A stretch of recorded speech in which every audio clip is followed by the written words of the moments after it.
အားလုံးပဲမင်္ဂလာပါကျွန်တော်ကတော့ကိုပီတာပဲဖြစ်တယ်ကျွန်တော်ပါစတာလုံးဝမဟုတ်ပါဘူးတာမန်ယုံကြည်သူခရစ်ယာန်လေးပဲဖြစ်ပါတယ်အင်္ဂလိပ်လိုသူများတွေပြောနေကြတာတော့လေးမန်းပေါ့ဗျာ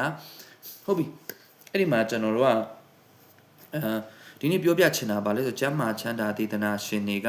ယုံကြည်ခြင်းဆိုတဲ့ပိုင်းဆိုင်ရာနဲ့ပတ်သက်ပြီးခရစ်ယာန်တွေကိုလိန်ညာပြီးလှုပ်ရှားနေတာပေါ့နော်တရားဟောနေတာလိန်ညာပြီးအဲ့ဒါလေးကိုကျွန်တော်ဖော်ထုတ်ချင်တာဖြစ်တယ်အထူးသဖြင့်တော့ဦးဒေးဗစ်လာလိုမျိုးပေါ့နော်အဲ့တော့ကျမ်းမာပြောကုံသိန်းကျုံပြီးပြောရမယ်ဆိုကျမ်းမာချမ်းသာဒေသနာရှင်တွေအကုန်လုံးပေါ့နော်အယုံကြည်ခြင်းဆိုတဲ့ခေါင်းစဉ်အောက်ကနေလှုပ်ရှားသွားကြတာအဲ့ဒါကိုဖော်ထုတ်ချင်တာ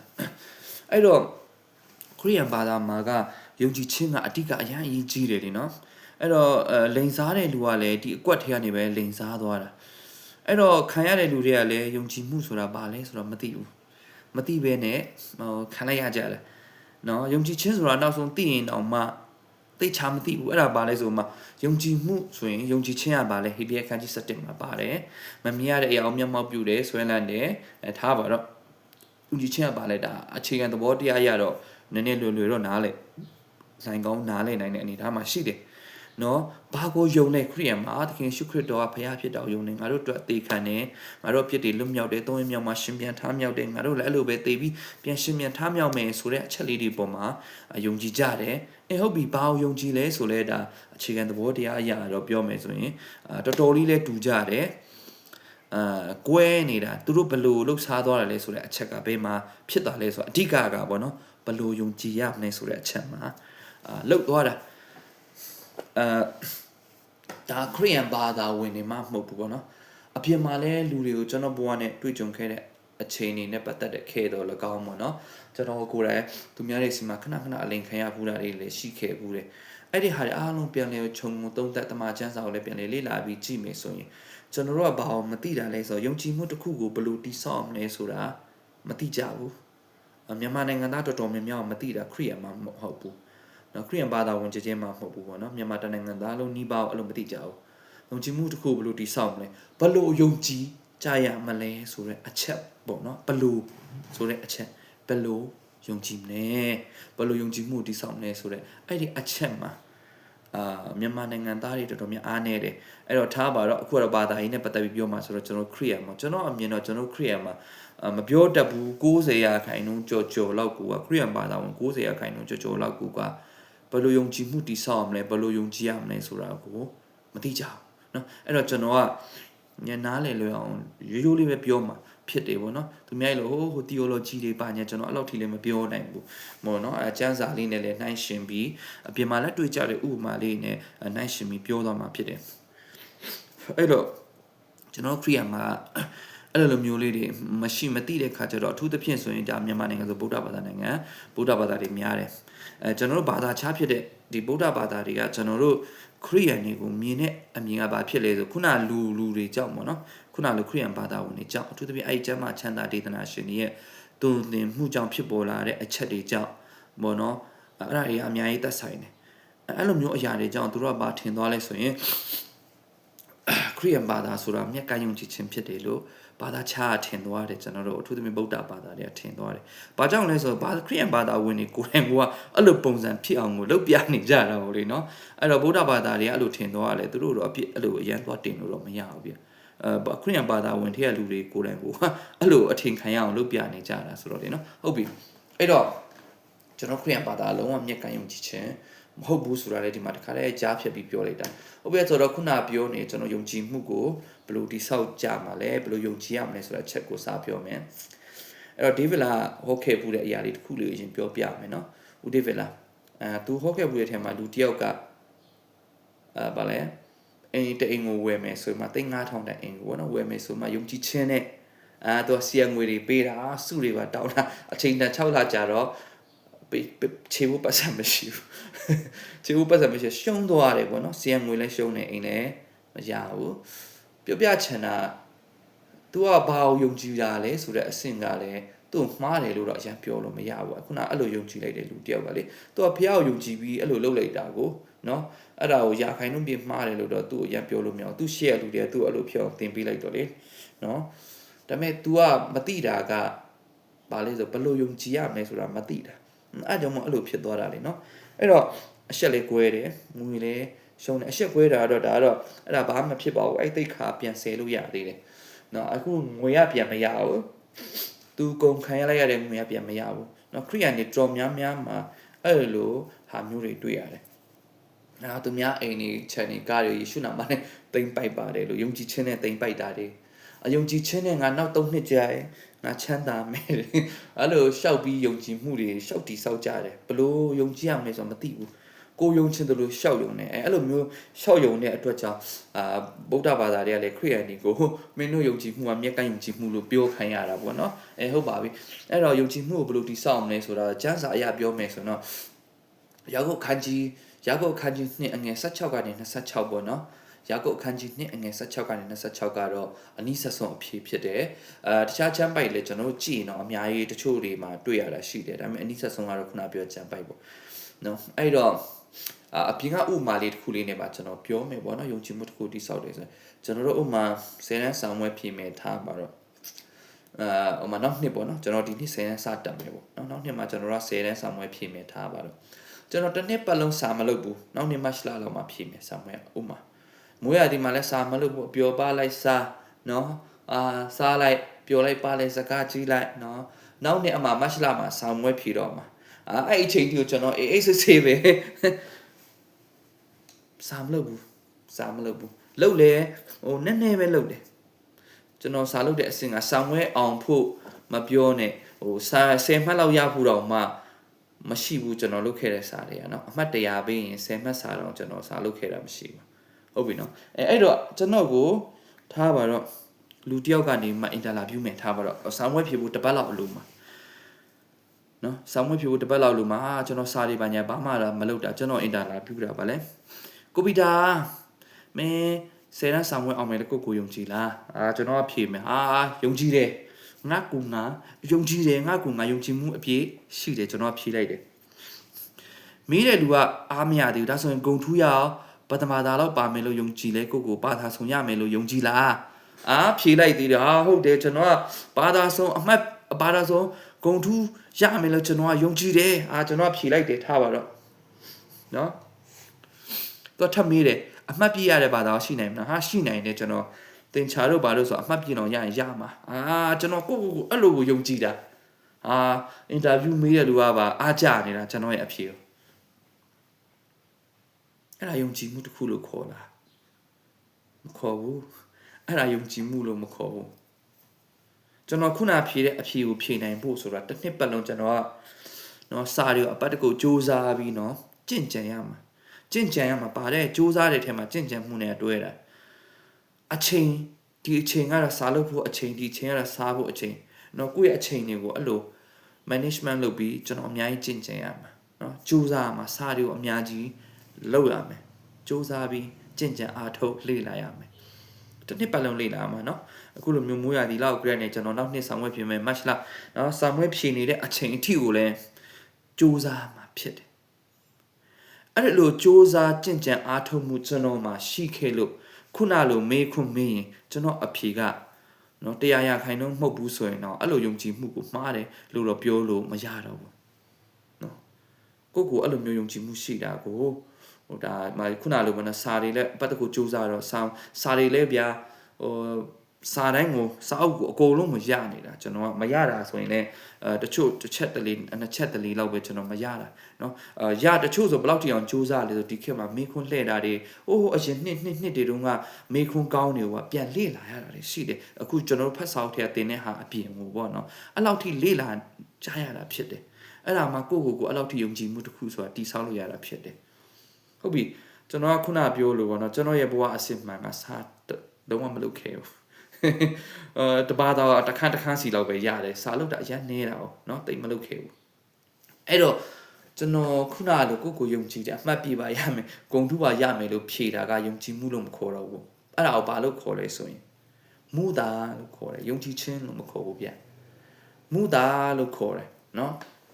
မူတာလို့ခေါ်တယ်ကျွန်တော်လာမင်းကျွန်တော်တကယ်ဖြေတင်တာမင်းကိုဆောင်မွေးအောင်ဖို့ယုံကြည်ချက်ရှိလားလို့ပြောကျွန်တော်မရှိပါဘူးလို့ဖြေအောင်ဘာကြောင့်လဲကျွန်တော်တစ်နှစ်ပတ်လုံးစာကောင်းမလုပ်ခဲ့ဘူးမစူးစမ်းခဲ့ဘူးမကြင့်ကြံခဲ့ဘူးဒါကြောင့်မို့ကျွန်တော်ဆောင်မွေးအောင်မယ်လို့ယုံကြည်ချက်လုံးကမရှိပါဘူးလို့ဖြေရမှာ တနည်းအားဖြင့်ကျွန်တော်တို့ယုံကြည်မှုတစ်ခုကိုတိဆောက်တယ်ဆိုတာစ조사အားထုတ်ကြင်ကြံမှုတွေနဲ့အများကြီးသက်ဆိုင်ပါတယ်နော်ယုံကြည်ဒါကြောင့်မို့ကျွန်တော်ဆိုရင်ရင်တော့ခဏပြောတယ်ယုံကြည်မှုဆိုတာအကျင့်ပဲစ조사အားထုတ်မှုပဲလို့ကျွန်တော်တို့ကတော့ပြောတာနော်ယုံကြည်ခြင်းဆိုတာတော့ပြောမယ်ဆိုတနည်းအားဖြင့်အကျင့်ပဲနော်ယုံကြည်ခြင်းကိုအကျင့်မပါပဲအဲ့လိုခုနလိုစ조사အားထုတ်မှုတွေမပါပဲယုံကြည်မှုတစ်ခုကိုတိဆောက်လို့လုံးဝမရဘူးနော်အဲ့လိုစ조사အားထုတ်ကြင်ကြံမှုတွေမပါဘဲနဲ့ယုံကြည်တယ်ဟဲ့လို့ပြောရင်အဲ့ဒါယုံကြည်ခြင်းတစ်ခုမဟုတ်တော့ဘူးအဲ့ဒါကမူတာဖြစ်သွားပြီခုနလိုပေါ့ဒေးဗစ်လာဟုတ်ခဲ့တဲ့တရားထက်ဟာခဲ့လူတယောက်လိုပေါ့သိန်း9000တိုင်အိမ်ကို तू 6လတွင်းဝယ်မယ်ဆိုမှယုံကြည်ချက်နဲ့ तू ဆူတောင်းတယ်နော် तू စ조사တာဆူတောင်းတာတတ်သိခံတာ तू ဘလို့ယုံကြည်ရမယ်မသိဘူးတနည်းအားဖြင့် तू နောက်6လမှာသိန်း9000တိုင်အိမ်ကိုဝယ်ဖို့ဆိုတာသူ့မှာတစ်လသိန်း1000အနည်းဆုံးဝင်လာအဲ့ဒါမှနောက်6လောက်ကြာရင်9000နဲ့ तू ဝယ်ဖို့ဆိုတာတိတ်ချမှာလေအဲ့လိုဝင်ငွေလဲသူ့မှာမရှိဘူးနောက်တစ်ချက်သူ့မှာနောက်6လကြာရင် तू ဒီသိန်း9000တန်ဝယ်နိုင်ဖို့ဆိုတော့အခုလက်ရှိသူ့ဆီမှာသိန်း4000လောက်ရှိနေတာလားသူ့ရဲ့ပိုင်ဆိုင်မှုအနည်းဆုံးမဟုတ်ဘူးဆိုရင်တော့နော်သူ့မှာ6000ကျော်သိန်း6000ကျော်တဲ့ပိုင်ဆိုင်မှုရွှေတွေပဲဖြစ်ဖြစ်ငွေပဲဖြစ်ဖြစ်နော်သူ့မှာစိတ်နေပရမများတွေဒါမှမဟုတ်မြေကွက်တွေအဲ့လိုပိုင်ဆိုင်မှုတွေကနော်6000မကပိုင်မရမှာအဲ့လိုပိုင်မှာ तू ကဟိုဘယ်လိုပြောမလဲနော်ဒီအဲ့ခုနသူ့ပိုင်တဲ့ဟာကိုဈေးနည်းနည်းရှော့ရအောင်တော့ရောင်းအောင်မရောင်းမယ်လို့ကိုက6လအတွင်းအမြန်လို့ချင်နေဆိုရင်နော်ဥပမာကို့မှာတိမ်မောက်1000ဖူလောက်ရှိမှနော်ကိုကဈေးရှော့ရောင်းတာနဲ့ဆိုမှဝယ်လို့ပြန်မှခုန9000တန်ကိုဝယ်လို့အဆင်ပြေမှာပြောချင်တာကကိုယ့်ရဲ့စူးစမ်းအားထုတ်မှုကသိန်း9000တန်အိမ်ကို6လအတွင်းဝယ်နိုင်ဖို့ကို့မှာကိုယ့်ရဲ့စူးစမ်းအားထုတ်မှုကဘယ်လောက်ထိရှိခဲ့တာလဲနော်တလားကိုသိန်း1000လောက်ရတဲ့ကောင်းရှိလာ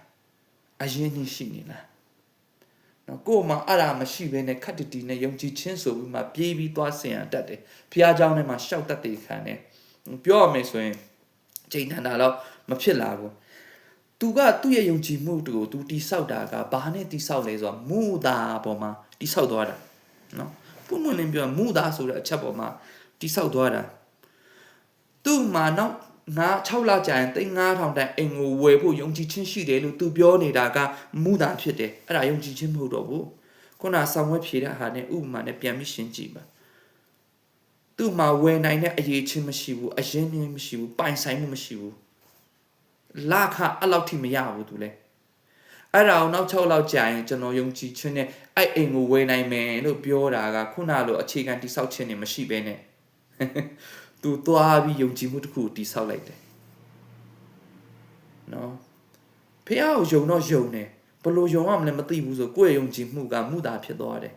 နော်အဲ့ဒါယုံကြည်ခြင်းလို့မခေါ်ဘူးမူတာလို့ခေါ်တယ်။ဒါကြောင့်လူတွေကဖရာသခင်ကိုယုံနေလို့ကျွန်တော်ခရစ်ယာန်မှာပြောနေတာကျွန်တော်လက်မခံဘူးဒီလူတွေလိန်နေတာ။ဘာကြောင့်လဲသူတို့ဖရာကိုဘယ်လိုရောလဲသူတို့မသိဘူး။ယုံရှင်တယ်လို့ရှောက်ယုံနေတာအထူးသဖြင့်ကျမ်းမာချမ်းသာသေဒနာခြင်းတွေကိုယ်တိုင်ကအဲ့လိုဖြစ်နေတယ်။ဖရာကိုဘယ်လိုရောမှမသိဘူး။ယုံရှင်တယ်လို့ရှောက်ယုံနေတယ်။အကြံအဲ့ဒါကိုယုံကြည်မှုတစ်ခုဆိုရင်မှကောင်းစဉ်တက်လိုက်တယ်။အဲ့ဒါယုံကြည်မှုဆိုတဲ့ကောင်းစဉ်ထဲမှာမရှိဘူး။အဲ့ဒါမူတာဆိုတဲ့စင်းထဲမှာပဲပါတာ။နော်ပြောရမယ်ဆိုခရစ်ယာန်တွေကကျွန်တော်ခရစ်ယာန်တော်တော်များများပေါ့နော်ဘာတွေလုပ်နေလဲဆိုတော့မူတာကိုယုံကြည်ခြင်းဆိုပြီးမှကောင်းစဉ်တက်ပြီးရှောက်လုပ်တယ်ဒါကြောင့်မို့ကျွန်တော်ဘာသာခြားဖြစ်တဲ့ဗုဒ္ဓဘာသာတွေကကျွန်တော်တို့ခရစ်ယာန်ကိုကြည်ပြီးဟာတာခရစ်ယာန်တွေကမျက်ကန်းယုံကြည်ခြင်းတွေပဲတော့ဘာတော့ရှောက်ယုံနေရှောက်ဖြစ်တယ်လေအပြောခံရတာနော်အဲ့ဒါလေးကြောင့်လည်းပါတယ်နော်အဲ့ဒါဗုဒ္ဓဘာသာတွေကိုယ်တိုင်ကလည်းတချို့ကလည်းခရစ်ယာန်ဘာသာကရန်ကောင်းလို့နဲ့တကယ်အယူဝါဒမျိုးဖြစ်လို့အယူဝါဒချင်းမရှင်နိုင်တဲ့ခါကျတော့အောက်လုံးထိုးပြီးတိုက်ခိုက်တဲ့ဗုဒ္ဓဘာသာတွေဘုန်းကြီးတွေကမှအစားရှိတယ်ပေါ့နော်ဒါပေမဲ့ထားလိုက်ပါနော်ဒါသူတို့အဲ့လိုတိုက်ခိုက်တယ်ဆိုခဲ့နေတာခရစ်ယာန်ကပူသားတယ်ဆိုတဲ့အချက်ကိုသူတို့ရဲ့အချင်းကတတ်တည်ပြသွားတာပဲလေနော်သူတို့ဝင်မခံမိမဲ့ဒါပေမဲ့အဲ့ဒါအကြောင်းတော့အဓိကပြောတာမဟုတ်ဘူးယုံကြည်မှုတစ်ခုတိဆောက်တယ်ဆိုတဲ့အကြောင်းရင်းလေးကိုပြောတာဖြစ်တယ်အဲ့တော့ကျွန်တော်တို့ကအဲ့လိုယုံကြည်မှုတစ်ခုတိဆောက်ဖို့အတွက်ဆိုတာခုနလိုဘယ်လိုယုံကြည်ရမလဲဆိုတဲ့အချက်တွေအများကြီးရှိတယ်နော်ယာကုပ်ခန်းကြီး2အငယ်16ကနေ26ရဆိုကျွန်တော်ယုံကြည်မှုကအချစ်နဲ့အတူပဲပြုပြင်တယ်လို့ပြောတယ်နော်အဲ့တော့အချစ်မပါဘဲနဲ့ခုနလိုပေါ့နော်တစ်နှစ်ပတ်လုံးစာမကြိုးစားတာပဲနဲ့ဆောင်းဝဲဖြေခံနည်းလေးကြမှာငါအမှတ်ပြရမယ်လို့ကိုယုံကြည်နေတယ်လို့ပြောနေတဲ့ယုံကြည်မှုက လိန်ညာမှုသာဖြစ်တယ်เนาะအဲ့ဒါဘယ်လိုပြောမလဲเนาะယုံကြည်မှုလို့မခေါ်ဘူးဗျာเนาะအဲ့တော့ဒါခရိယန်တွေအားလုံးလည်းသိစေချင်တယ်เนาะကျမ်းမာချမ်းသာဒေသနာရှင်တွေက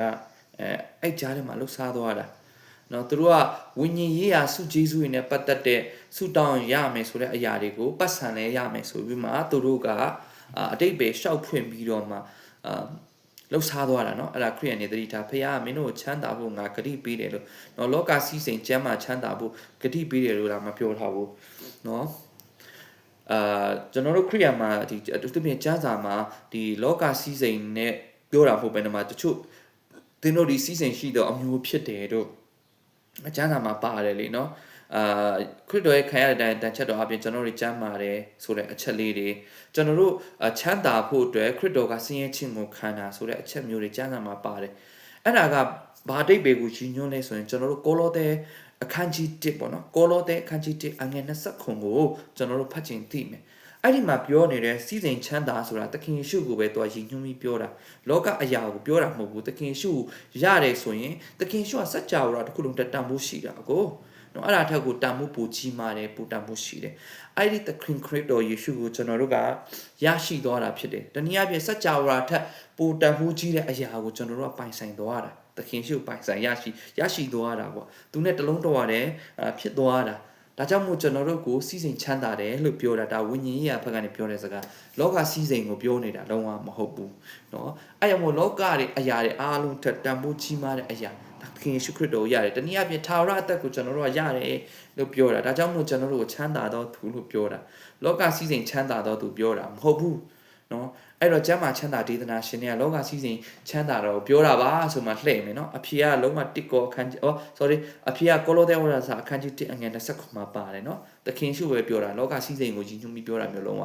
မဟုတ်ဘူးเนาะကျမ်းစာကိုဖတ်ချင်လေလောကစီစဉ်နဲ့ပတ်သက်ရင်ကျွန်တော်တို့ကိုချိုးချံကြပါချွေတာကြပါလောကစီစဉ်တွေကိုအဲ့လောက်မရှာကြနဲ့ဒါလည်းပုတ်ပြတ်တတ်တဲ့အရာတွေဖြစ်တယ်နော်တန်ကြီးတက်ပြီးပိုးရွာတွေထိုးထွင်းထိုးဖောက်ရာဒီလောကမှာရှိတဲ့ဘန္နာကိုမရှာကြနဲ့လို့တော့ကြားစာမှာပြောထားတာပေါ့နော်အဲ့ဒါလေးတွေကိုတခြားလေးလာပါနော်ခရိယန်နဲ့အလိမ်မခံရဖို့အတွက်ကိုကျွန်တော်ပြောတာလိန်ဟောတဲ့လူတွေကဘယ်လောက်ထိလိန်ဟောလဲဆိုရင်အမှန်ကန်တရားဟောတဲ့ဖရားเจ้าတွေကိုပါသွားတယ်ဆိုရင်မင်းတို့ကငါတို့စီမလာတော့မင်းတို့ကကောင်းကြီးမခံစားရဘူးမင်းတို့ဆင်းရဲမယ်ဒုက္ခရောက်မယ်ဆိုပြီးမှအဲ့လိုပါချင်းချောက်ပြောဆိုပြီးတော့မှပြောတယ်မျိုးစေ့ကျဲတာတော့သူများဖရားเจ้าမှာသွားကျဲရင်မှားတယ်ငါစီမှာမျိုးစေ့ကျဲမှာမင်းတို့ကောင်းကြီးပြန်ခံစားရမှာဆိုတဲ့ဟိုအချက်လက်လေးတွေနဲ့ပေါ့နော်သူတို့ကအများကြီးမှုသားကိုတုံးပြီးခရိယန်တွေကိုလှည့်ဖျားကြတာဖြစ်တယ်။နော်သူတို့တိဆောက်ပေးတဲ့ယုံကြည်ခြင်းကိုကြည့်ကြပါ။ကျမ်းမာချမ်းသာဒေသနာရှင်တွေကသူတို့ကိုယ်တိုင်တိဆောက်တဲ့ယုံကြည်ခြင်းကိုသူတို့ကိုယ်တိုင်လို့ပြောတာတဲ့သူတို့အောက်ကတပည့်တွေကိုနော်သူတို့ကိုယုံနေတဲ့လူတွေကိုသူတို့ဟောနေတဲ့တရားသူတို့တိဆောက်ပေးနေယုံကြည်မှုကမှုသားတွေပေါ်မှာပဲလုံးဝအခြေခံပြီးတော့မှတိဆောက်ထားတာဖြစ်တယ်။နော်သူတို့ပြောတဲ့အတိုင်းဖရာသခင်ကိုသွားယုံနေဆိုရင်အဲ့ဒါယုံကြည်မှုမဟုတ်တော့ဘူးဖရာသခင်ကိုသွားပြီးပေါ်တင်ညာနော်ဘေးပတ်ဝန်းကျင်ကကြည်အထားခုနပြောလို့ဒီမှာမြန်မာနိုင်ငံဗုဒ္ဓဘာသာနိုင်ငံဆိုတော့ဗုဒ္ဓဘာသာတွေကသူနင်းတို့ကြည်ပြီးတော့မှခမရတို့ကြည်ပြီးခရိယန်တွေကလူလိန်တွေခရိယန်တွေကမြက်ကန်းယုံကြည်မှုတွေခရိယန်ကအုံနောက်မရှိတဲ့လူတွေဆိုမှပတ်ဝန်းကျင်ကိုခမရတို့တက်တည်ပြသွားတာဖြစ်တယ်အဲ့တော့အဲ့ဒါဘုရားသခင်ရဲ့ဘုန်းတော်မထင်ရှားတဲ့အပြင်ဘုရားသခင်ရဲ့ဘုန်းတော်ကိုရှုံချเสียအကြောင်းဖြစ်ကုန်တယ်နော်နော်အဲ့ဒါလေးတွေပြောပြရတာနော်ခရိယန်ကလုံးဝမြက်ကန်းယုံကြည်မှုမဟုတ်ဘူးနော်အဲ့ဒါလေးတွေကိုသိစေခြင်းနဲ့ကျွန်တော်ခရိယန်မှာလည်းဒါဘာသာခြားရည်နဲ့လည်းကျွန်တော်ခရိယန်ကိုလေ့လာနေတယ်ဆရာလေ့လာချီပေါ့နော်ကျွန်တော်ခရိယန်မှာကဘာပေါ်မှာဘာသာကြီးနဲ့ပတ်သက်ခရိယန်ဘာသာထက်နော်ယုံကြည်မှုကိုတတ်သိပြနိုင်တာနော်မြက်ကန်းယုံကြည်မှုမဟုတ်ဘူးတကယ်ကိုစစ်မှန်တဲ့ယုံကြည်မှုအနေနဲ့နော်လက်တွေ့တတ်သိပြနိုင်တာနော်ကျမ်းစာနဲ့ရှင်ပြီးတော့မှပေါ့နော်လက်တွေ့တတ်သိပြနိုင်တာခရိယန်ဘာသာပဲရှိတယ်တတ်သိလဲအများဆုံးအကောင်းဆုံးပြနိုင်တာခရိယန်ဘာသာပဲရှိတယ်ခရိယန်ဘာသာတဲ့ခိုင်မာတဲ့တကယ်တတ်သိပြနိုင်တဲ့ဘာသာဆိုကဘာပေါ်မှာမရှိဘူးနော်အခုဒီမြန်မာနိုင်ငံကခရိယန်တွေတော်တော်များများကြောင့်ဒါခရိယန်တွေကဘာအယူကြီးတွေလို့ဖြစ်နေတာပြောပြရတယ်နော်ပြောပြရတယ်ဘာသာချားတယ်လည်းပြောချင်စရာလေးတွေဖြစ်နော်အဲ့ဒါအတိကတော့ဒါလေးကိုလာပြောတာပါဟိုအားလုံးလည်းကျေးဇူးတင်ပါတယ်ဟိုခရိယန်တွေကိုလည်းပြောတာခမရတော့မဟုတ်တဲ့ဟာတွေရှောက်မပြောနဲ့ရှောက်မလုပ်နဲ့လူတကာကိုလည်းရှောက်မယုံနဲ့ခမရတော့ယုံကြည်ခြင်းဆိုတာဘာလဲဆိုတာသိကောင်းသိမယ် ဘာကိုယုံကြည်ရမလဲဆိုတာတိကောင်းတိမယ်ဘယ်လိုယုံရမလဲဆိုတာအမြခရိယန်မှမဟုတ်မြန်မာတနိုင်ငံလုံးကလူတွေအကုန်လုံးနီးပါးကမသိတာယုံကြည်မှုတစ်ခုကိုဘယ်လိုတိဆောက်မလဲမသိကြတာအဲ့ဒါကြောင့်မလို့လှုပ်ရှားတဲ့ကောင်နဲ့ကြားထဲမှာလှုပ်ရှားကုန်တာနော်အဲ့ဒါလေးကိုလာဖို့ပြတာโอเคအရာမဲ့အထူးပဲကျေးဇူးတင်ပါတယ်အားလုံးလည်းဒီလောက်ဆိုရင်တော့နားလေသဘောပေါက်လောက်ပြီလို့ထင်တယ်နော်ရောက်စီတိုင်းဖျားသခင်ကောင်းချီးပေးပါစေ